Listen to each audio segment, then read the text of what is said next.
merupakan kits pengajaran saya dengan topik zaman prasejarah. Okey, bahan yang digunakan termasuklah hot glue gun, clay yang berwarna-warni, pika yang hijau, tali, animal, tissue roll, Lego dan juga batu.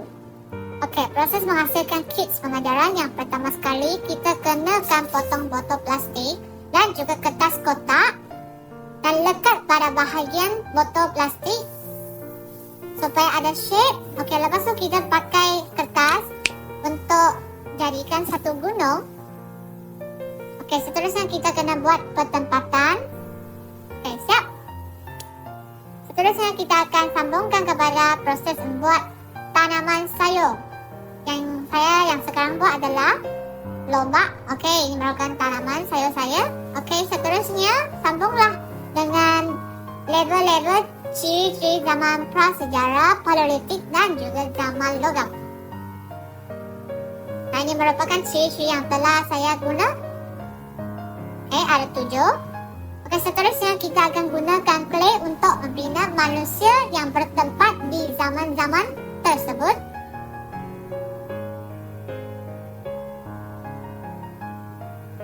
Okey, ini merupakan hasil. Dan seterusnya sambungkan dengan kita akan gunakan stick untuk membuat tembak membakar makanan pada zaman paleolitik.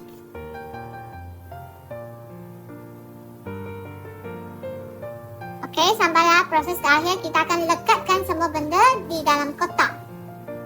Okey. Ding. Okey, kits pengajaran interaksi yang kedua antara kalangan murid dan guru, kita akan buat satu spin wheel. Okey, pertama sekali kita akan gunakan bekas gula dan kita kena potongkan untuk memuatkan saiz bola boleh masuk.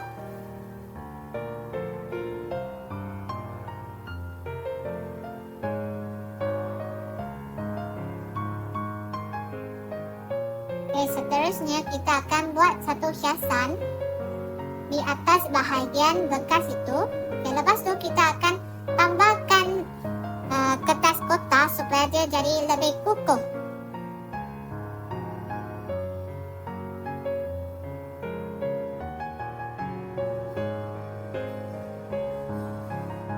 Okey, yang ini kita akan potongkan satu lubang kecil untuk bagikan keluarkan bola.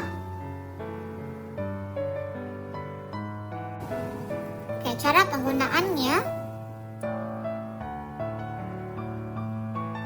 nah, kita akan masukkan bola, lepas tu spin itu bekas bahagian atas. Okey, kita terus spin. Dia akan keluarkan satu bola. Dan ulangkan langkah-langkah. Okey, bola yang kedua.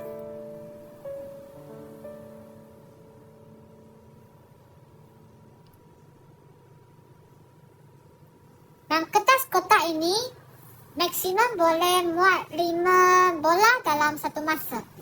Dan saya akan gunakan bola ini dan labeling dengan nombor.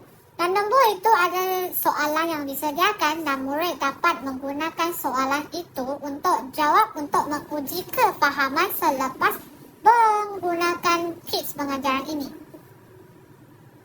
Okey, yang itu soalan. Saya akan labelingkan satu bola dengan 2 nombor. Dan setiap pelajar yang mendapat bola itu kena jawab 2 soalan. Okey, contoh soalan yang saya bagi antaranya adalah soalan pertama. Apakah kegiatan utama manusia pada zaman paleolitik? Dan di manakah manusia pada zaman paleolitik biasanya tinggal? Nah, inilah merupakan contoh bentuk soalan yang saya dirangka untuk menguji kefahaman. Dan di sini saya juga sediakan satu slide pembentangan yang berkaitan dengan topik zaman prasejarah, iaitu zaman paleolitik vs zaman logam. Dan saya telah masukkan objektif pembelajaran, iaitu murid dapat menyatakan ciri-ciri utama kehidupan manusia pada zaman paleolitik dan zaman logam. Dan mereka dapat membandingkan perubahan cara hidup antara kedua-dua zaman Dan akhirnya mereka dapat menjelaskan kepentingan perkembangan manusia dari kehidupan normal kepada kehidupan yang lebih teratur dan berorganisasi pada akhir pembelajaran. Okey, yang diiringi dengan isi-isi kandungan pembelajaran yang berkaitan dari aspek cara hidup, aktiviti ekonomi, tempat tinggal, peralatan dan juga struktur sosial. Dan murid akan bandingkan kedua-dua zaman ada apa beza. Dan seterusnya, saya sudah sediakan satu lagu zaman prasejarah dan juga lirik lagunya untuk mengintegrasikan seni muzik supaya murid-murid dapat lebih mudah memahami isi kandungan yang disampaikan hari ini.